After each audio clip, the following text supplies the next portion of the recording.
Hello everyone, welcome to my channel 12M Dev. So today we are going to see what is use effect hook and what is use layout effect hook. तो दोनों के name जो है वो similar है, लेकिन दोनों का जो काम है वो अलग है। काम भी सिमिलर है, लेकिन जो उनका रन टाइम होता है वो थोड़ा अलग होता है, और वो जो उनका रन करने का तरीका होता है वो अलग होता है। लाइक एक सिंक्रोनस होता है, एक असिंक्रोनस होता है।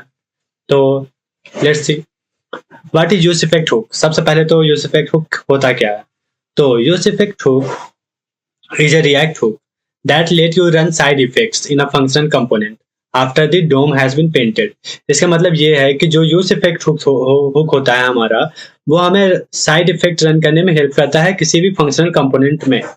ओके, पर ये हमेशा रन करता है after the DOM has been painted. मतलब जो हमारा यूआई होता है वो पेंट हो जाता है हमारे ब्राउजर में, उसके बाद जाके ये रन होता है, वो उससे पहले रन नहीं होता। और साथ ही ये असिंक्रोनस होता है, मतलब कि ये कोड को ब्लॉक नहीं करता है, ये बैकग्राउंड में रन करता है सिंपली।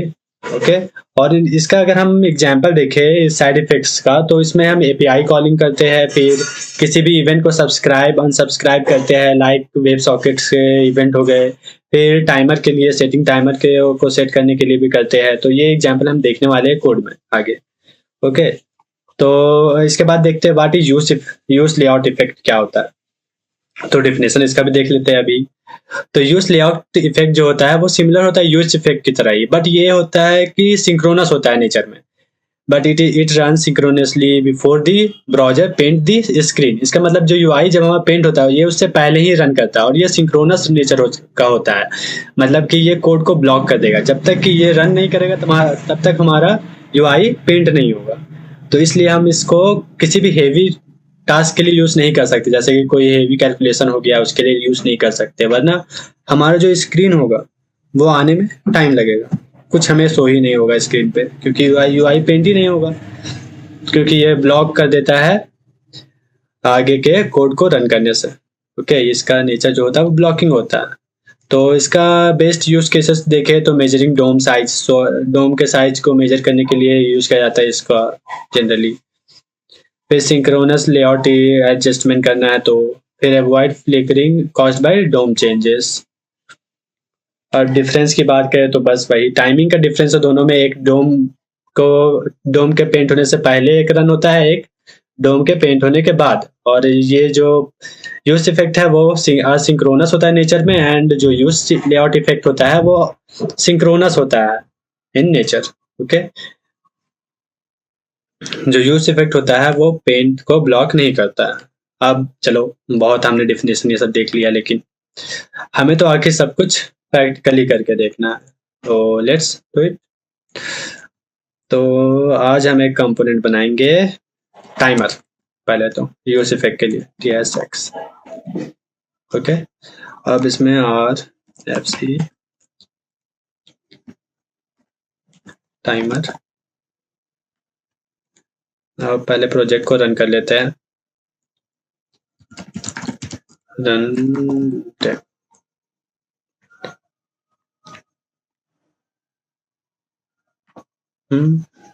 ये हो गया। अब हम एक स्टेट बना लेते हैं। CO const टाइमर सेट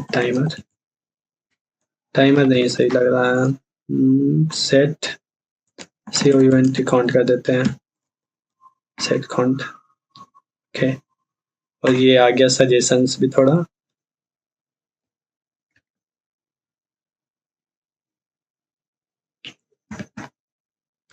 चलो, ये सजेशंस के चक्कर में नहीं रहते हैं, खुद से करते हैं।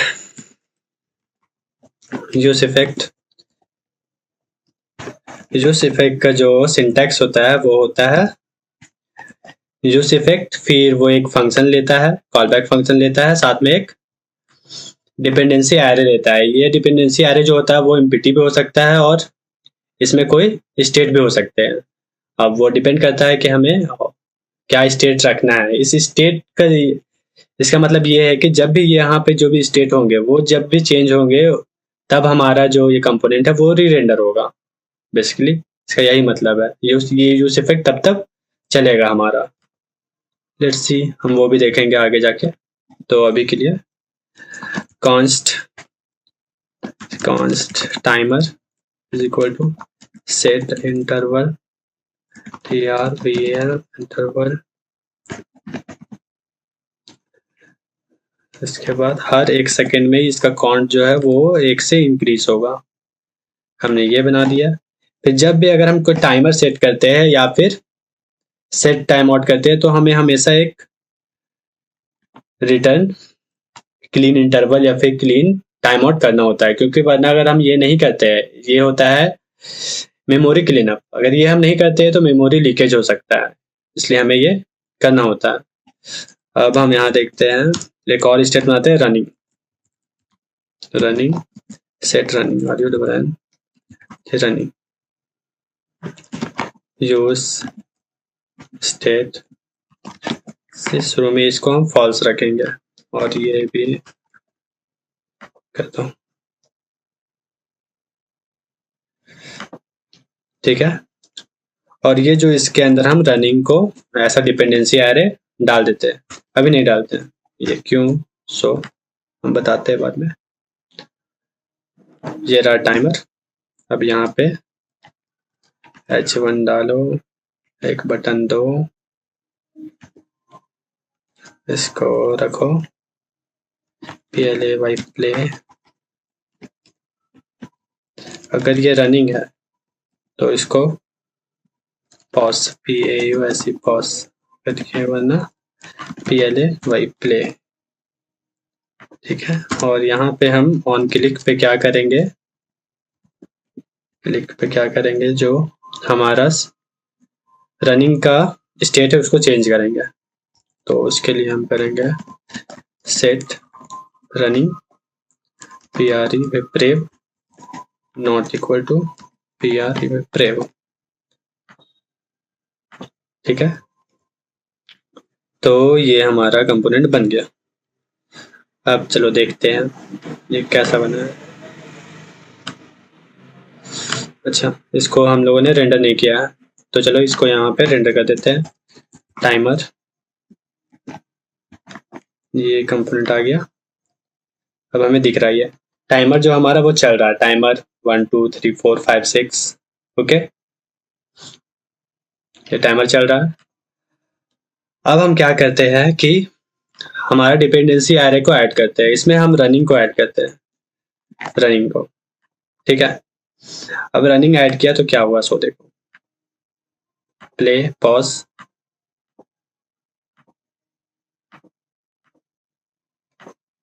अभी तो कुछ नहीं हो रहा, ओके।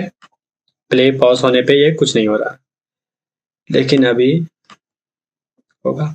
Let's see. अब क्या करेंगे, जब ये रनिंग ट्रू होगा तभी हमारा ये चलेगा, वरना ये नहीं चलेगा, ठीक है। तो सबसे पहले तो ये नहीं चल रहा, टाइमर अभी 0 है, लेकिन जब हम इसको करते हैं प्ले तो हमारा टाइमर चलने लगा, ठीक है। तो जब भी पॉज करते हैं तो हमारा टाइमर अब से रुक जाएगा, ओके। फिर से प्ले करो, फिर से वो वहीं से स्टार्ट हो जाएगा।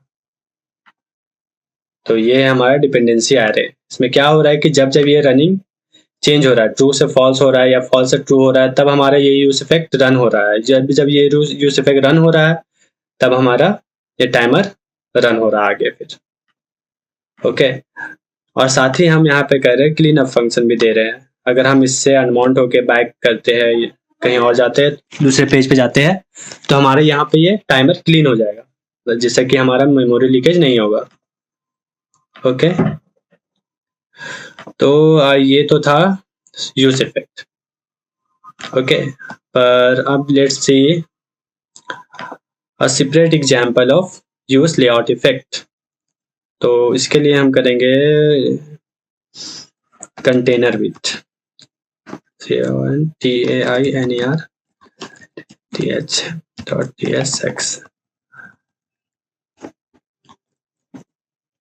और इसमें मैं ये डिफरेंस बताने वाला हूँ कि यूज इफेक्ट और यूज लेआउट इफेक्ट में क्या डिफरेंस है सो भी हम बताएंगे इसमें। ओके, मैं एक्सप्लेन करता हूँ इसमें ये भी। FC, तो सबसे पहले कंटेनर, ठीक है। अब जब ये कंटेनर विथ है तो सबसे पहले तो हम यहाँ पे इस कंटेनर के अंदर एक कंटेनर बनाएंगे।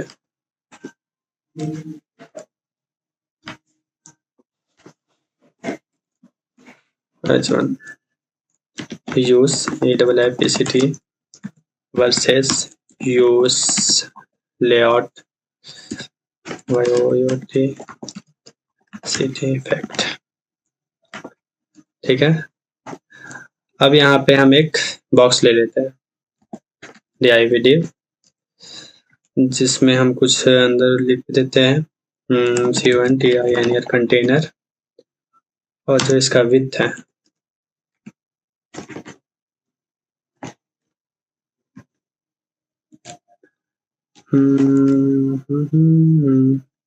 STYL style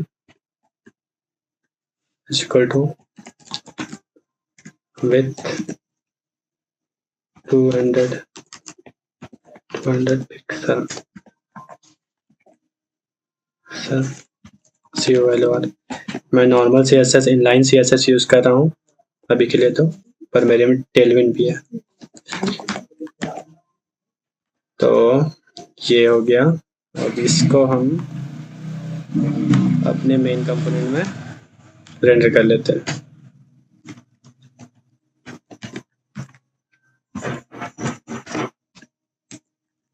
ये हो गया, ये रहा हमारा कंटेनर, पर हमें इसका कलर नहीं, बैकग्राउंड कलर चाहिए वैसा। तो हो गया ये बैकग्राउंड रेड।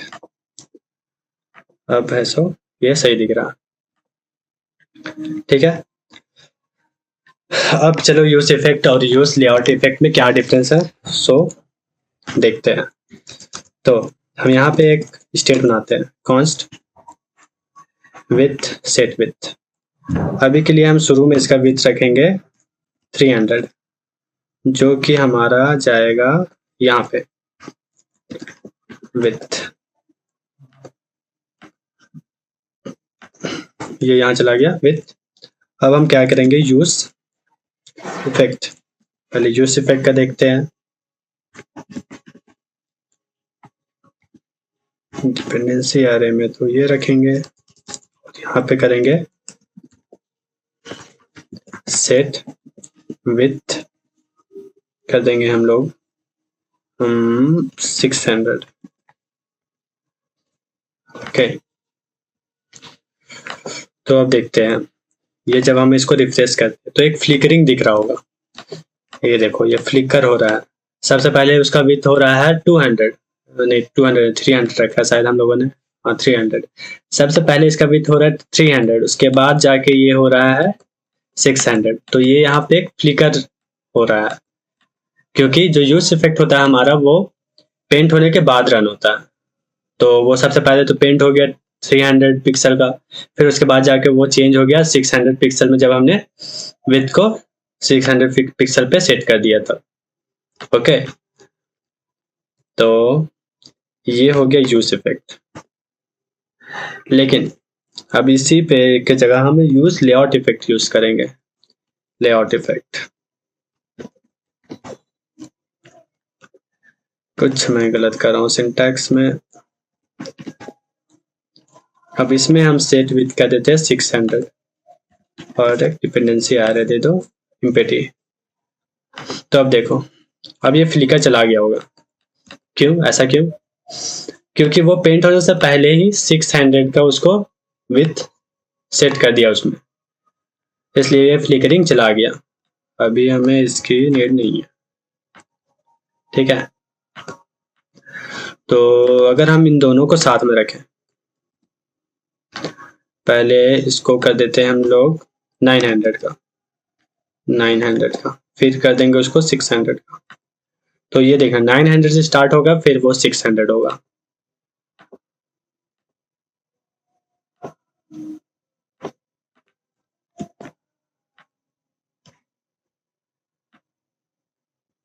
ये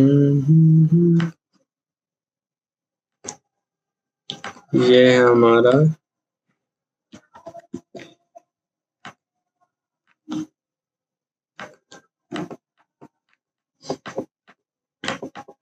ये इतनी जल्दी हो जा रहा है कि पता भी नहीं चल रहा, बट बेसिकली यही है कि ये जो है यूज लेआउट इफेक्ट वो पेंट होने से पहले ही रन हो गया, और जो यूज इफेक्ट है वो पेंट होने के बाद रन हो रहा है। ओके, और अब इसके यूज केसेस की बात करते हैं कुछ। तो बेसिकली हम लोग हमेशा यूज इफेक्ट को ही यूज करते हैं मोस्टली, और यूज लेआउट इफेक्ट बहुत ही कम जगह पे यूज होगा, लेकिन जाना जरूरी है क्योंकि कभी भी हम इसको यूज कर सकते हैं। तो सबसे पहले तो इसका ये टाइमर का हो गया एक एग्जाम्पल। उसके बाद हो गया कि मान लो एक डेटा है, ठीक है, एक हम डेटा बना लेते हैं, मान लो const create data is equal to, ये एरे है आईडी ये सब के साथ, ठीक है, और हमारे पास एक यहाँ पे स्टेट है डेटा का, डेटा सेट ये डेटा, और ये यूज इफेक्ट के साथ हमने इसको डेटा दे दिया, एक एम्प्टी एरे है अभी, ये शुरू में ये एम्प्टी है, ठीक है। उसके बाद में हमने इसमें क्या किया, एक लोडिंग बना देते हैं, कॉन्स्ट लोए एक लोडिंग स्टेट बना देते हैं, लोए लोडिंग सेट लोडिंग फॉल्स, शुरू में ये फॉल्स होगा। उसके बाद क्या करते हैं कि हम एक यूज इफेक्ट लेते हैं, जैसे हम एपीआई कॉल करते हैं ना, वैसा ही हम इसमें इस डेटा को सेट करेंगे बेसिकली। तो अब क्या करेंगे, यहाँ पे कॉन्स्ट एक फंक्शन बनाते हैं, const कॉन्स्ट fe tch दिए डेटा, जो कि हमारा async टाइप का होगा, लेकिन अभी तो हम async टाइप का यूज नहीं करने वाले, कोई asynchronous फंक्शन, लेकिन तब भी मैं थोड़ा बेस्ट प्रैक्टिसेस को बता रहा हूँ कैसे नॉर्मली यूज करते हैं हम इनको। console.log और एरर, और यहाँ पे क्या करेंगे, हम यहाँ पे एक एपीआई को कॉल करेंगे, एपीआई कॉलिंग होगा। After that API call we will set the data, that is set, जब वो एपीआई सक्सेस हो जाता है तो हम सेट करेंगे डेटा को, सेट डेटा। ओके, पर यहाँ पे हम थोड़ा कुछ करने वाले हैं, ठीक है, सेट टाइम आउट,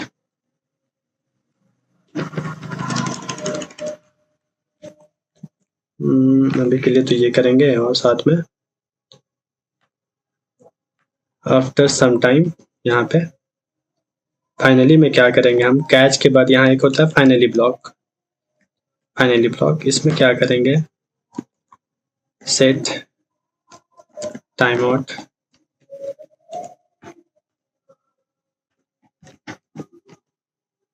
जिसमें हम 5 सेकेंड के बाद लोडिंग को फॉल्स कर देंगे, ठीक है, और यहाँ पे लोडिंग को ट्रू कर देंगे, सेट लोडिंग TRUE। तो जब भी ये फंक्शन कॉल होगा, सबसे पहले हमारा लोडिंग जो है वो ट्रू हो जाएगा, उसके बाद ट्रू होने के बाद अगर एपीआई कॉल हमारा सक्सेस होता है तो हमारा डेटा जो होगा वो सेट हो जाएगा, अगर कुछ एरर आता है तो वो एरर ब्लॉक में चला जाएगा, कैच ब्लॉक में, और लास्ट में फाइनली ब्लॉक हमेशा चलता है, तो वो लोडिंग को फॉल्स कर देगा, ठीक है। तो अब इस डेटा फेच के फंक्शन को हम यहाँ पे कॉल करवा देते हैं, ठीक है। अब क्या करते हैं कि ये फर्स्ट टाइम हमेशा कॉल होगा, अब हमें इस डेटा को तो शो भी करना है, तो चलो शो करते हैं, div अगर LOADING लोडिंग है तो शो लोडिंग, ये सजेशन सही नहीं होते यार, ऐसा मत यूज करो। div देखो क्या क्या दे रहा है, देखो div wait a second, LOADING loading, div रखूं या फिर h1 रखता हूँ, और साथ में एक div लेता हूँ जिसके अंदर मेरा डेटा मैप होगा। तो इसमें डेटा में मैप होगा मेरा div डेटा डॉट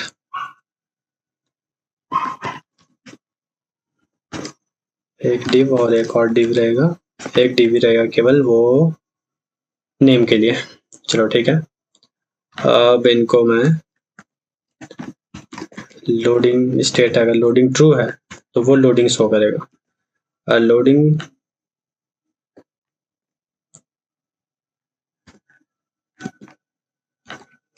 फॉल्स है तो वो डेटा डॉट मैप मैप करेंगे हम, ITM आइटम लेंगे यहाँ से और रिटर्न करेंगे हम एक H2 को।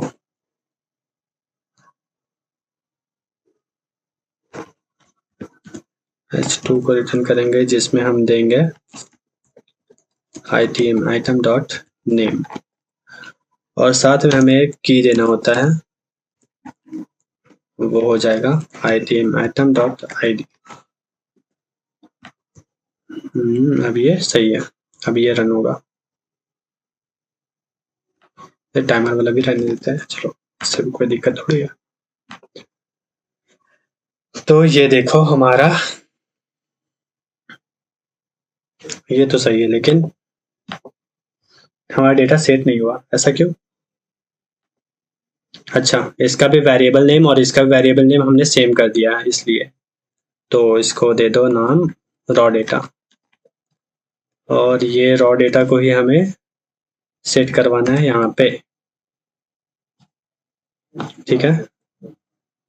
और यहाँ पे ये हो गया, ये हो गया, और कंटेनर विथ जो है app.tsx में चलो और इसको हम कर देते हैं अभी के लिए कमेंट। तो अब देखो ये टाइमर है प्ले पॉज, अब यहाँ पे ये लोडिंग हो रहा है। सबसे पहले तो 5 सेकंड हुए, 5 सेकंड के बाद तो हमारा डेटा सेट हो गया और वो हो गया ABC एंड DEF, तो यहाँ पे आ गया, ठीक है। तो ये था यूज इफेक्ट का टेस्ट, एक रियल लाइफ यूज केस।